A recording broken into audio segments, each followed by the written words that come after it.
অবশেষে তৃণমূল থেকে বহিষ্কৃত ভরতপুরের বিধায়ক হুমায়ুন কবির জনতা উন্নয়ন পার্টি নামে নতুন দল গঠন করলেন। পূর্ব ঘোষণা মতোই আজ নিজের নতুন দলের নাম ঘোষণা করলেন তৃণমূল থেকে সাসপেন্ডেড বিধায়ক হুমায়ুন কবির। নতুন দলের নাম দেওয়া হয়েছে জনতা উন্নয়ন পার্টি। আজ দুপুরে মুর্শিদাবাদের বেলডাঙ্গার খাগড়ু পাড়ামোড়ে নিজের নতুন দলের নাম ঘোষণা করেন তিনি। প্রকাশ করেন দলের ইস্তাহারও। হুমায়ুন জানান, বিধানসভা নির্বাচনে রেজিনগর এবং বেলডাঙ্গা দুই কেন্দ্র থেকে লড়াই করবেন তিনি। এছাড়াও তার নবগঠিত দল স্থান পেয়েছেন হিন্দু সদস্যরাও। দলের পতাকায় রাখা হয়েছে হলুদ, সবুজ এবং সাদা এই তিন রং। দলের নাম ঘোষণার সাথে সাথে মঞ্চ জুড়ে উঠতে দেখা যায় নবগঠিত এই দলের নাম লেখা পতাকা। সভায় ভিড় ছিল চোখে পড়ার মতো। সেই সঙ্গে হুমায়ুনের জনতা উন্নয়ন পার্টির নাম ঘোষণা হওয়ার জন্য আয়োজিত এই দিনের এই অনুষ্ঠানের মঞ্চে দেখা যায় তৃণমূলের বিক্ষিপ্ত বহু নেতা নেত্রীদের। হুমায়ুন কবির তার দলের নাম দিয়েছেন জনতা উন্নয়ন পার্টি, সংক্ষেপে JUT। নাম ঘোষণার পাশাপাশি কোনো প্রতীকে তিনি লড়তে চান সেই কথাও জানিয়েছেন হুমায়ুন। প্রতীক হিসেবে তার প্রথম পছন্দ গোলাপ। গোলাপ তো ভালোবাসার প্রতীক। সেই গোলাপই কেন দলের প্রতীক হিসেবে পছন্দ করছেন হুমায়ুন? জানা গিয়েছে 2026 সালের বিধানসভা নির্বাচনে তার লড়াই তৃণমূল কংগ্রেস ও বিজেপির বিরুদ্ধে। দুই দলের প্রতীক ফুল। তৃণমূল ভোটে লড়ে জোড়া ফুল চিহ্ন নিয়ে, আর বিজেপির নির্বাচনী প্রতীক পদ্ম ফুল। তাই হুমায়ুন বঙ্গ রাজনীতিতে আরও একটি ফুল যুক্ত করতে চান। দুই ফুলের বিরুদ্ধে লড়তে চান গোলাপ নিয়ে।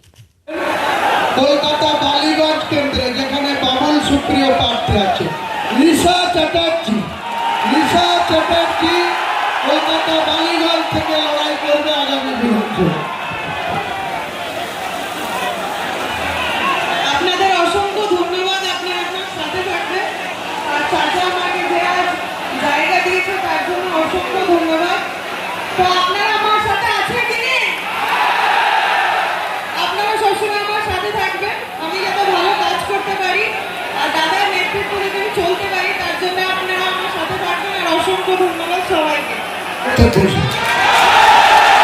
আপনার সঙ্গে যদি আমি কোনো গদ্দারি করে থাকি, কোন রকম কোনো অসহযোগিতা করে থাকি, নিশ্চয়ই আপনি বলবেন। আর আপনি আমার সঙ্গে কতটা মিথ্যাচার করেছেন, কত রকম মিথ্যাচার করেছেন, সেদিন বাংলার মানুষকে একবার নতুন করে আর একবার মনে পড়াবো, জানাবো। সিদ্ধান্ত নেওয়ার মালিক বাংলার জনগণ, সিদ্ধান্ত বাংলার মানুষ নেবে। আপনি আমাকে বলছেন গদ্দার। আপনি রাতের অন্ধকারে মালদা থেকে এসে আপনি আমাকে সাসপেন্ড করার কার সাথে কথা বললেন? লালগুলার বিধায়ক মোহাম্মদ আলী, ওই রঘুনাথগঞ্জের বিধায়ক মন্ত্রী আকরুজ্জামান, মুর্শিদাবাদের MP আবু তাহের খান, বহরমপুর পৌরসভার পৌরপিতা নাটগোপাল মুখার্জি, গান্ধীর বিধায়ক সাংগঠনিক সভাপতি অপূর্ব সরকার।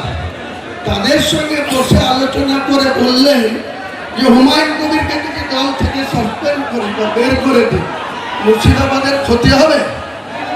তারা নির্দ্বিধায় বলে দিল কোনো ক্ষতি হবে না। আমি মমতা ব্যানার্জি আপনাকে মুর্শিদাবাদে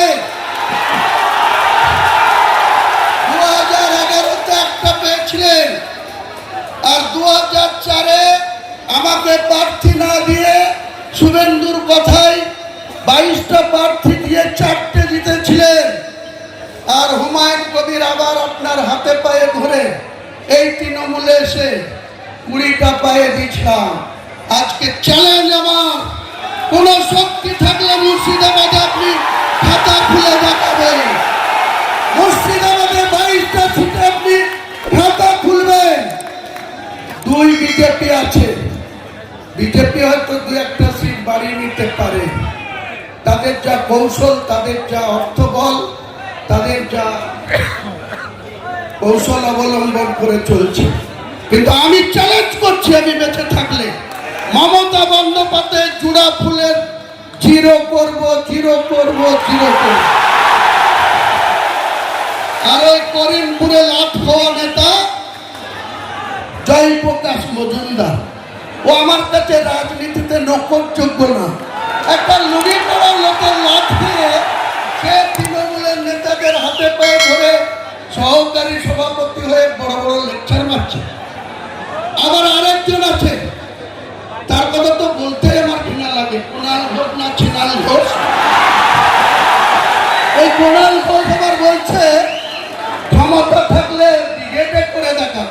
হ্যাঁ কুণাল ঘোষ, হ্যাঁ মমতা ব্যানার্জি, তোমাদেরকে আগামী জানুয়ারি মাসে আমি ব্রিগেড ময়দানে সভা করে দেখাবো। তোমাদের রাজনৈতিক মৃত্যু ঘণ্টা সেদিন বাজিয়ে দিব কলকাতার ব্রিগেড। পারলে তোমরা ঠেকিয়ে নিও, পারলে হুমায়ুন কবিরকে রুখে দিবা। আমি তারিখ ঘোষণা করছি না, 31শে জানুয়ারির আগেই হবে। জানুয়ারি মাস তো আর হতে দেব না, কারণ আপনারা জানেন ব্রিগেড ভাগটা সেন্ট্রাল গভর্নমেন্টের আন্ডারে, তাদের এনওসি নিতে হবে।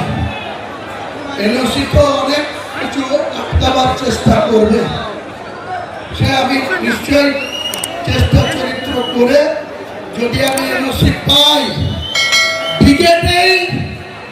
আপনি এক সময় মমতা ব্যানার্জিকে কি বলেছিলেন? চোরের রানী বলেছিলেন।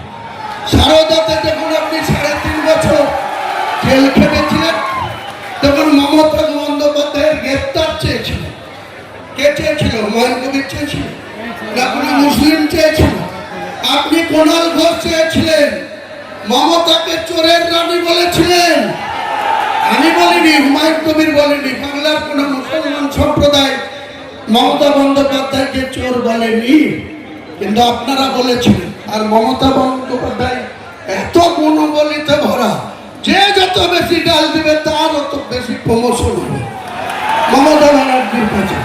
অনেক বছর ধরে আমার পছন্দের গয়না সঞ্চয় করেছি, এবার দেব আমার প্রিয় মানুষ। না, it's yours. Now it is yours. আমার পছন্দের গয়না আজ থেকে সোহান, pure and precious, Orient jewellers.